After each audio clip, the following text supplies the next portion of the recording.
mouvement des mains au-dessus du corps pour attirer le fluide, pour le disperser ou pour le ramener.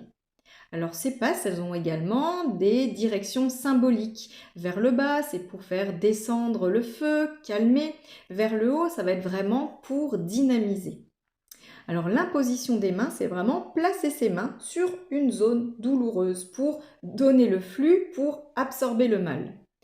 Il y a aussi le souffle chaud ou froid. Donc selon la tradition, le souffle chaud sert à réchauffer le fluide et le souffle froid permet de calmer ou écraser le feu. Dans cette tradition, on va également utiliser la prière, les formules, les intentions. Donc les rebouteux et les barreurs de feu utilisent fréquemment des prières chrétiennes, des formules secrètes, des incantations chuchotées, des paroles de pouvoir. En tant qu'héritière du secret de ma famille, je pratique ainsi.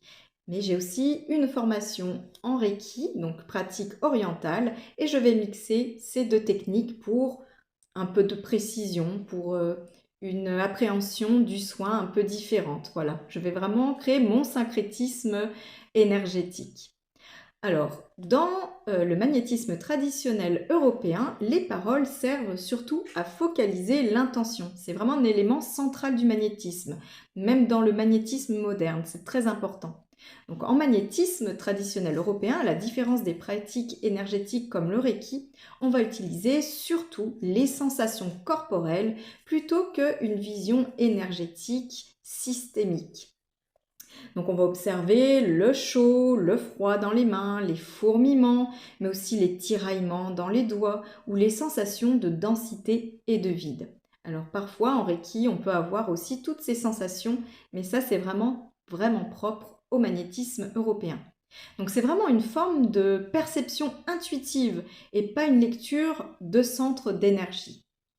En fait, dans le magnétisme traditionnel européen, le corps est considéré comme une terre à rééquilibrer.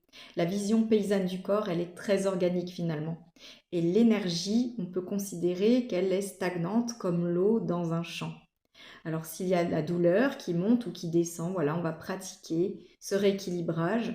Et puis si un membre peut être tiré, vide ou plein, on va également harmoniser tout ça. Alors le jargon des magnétiseurs, c'est remettre droit. Les anciens disaient on délie.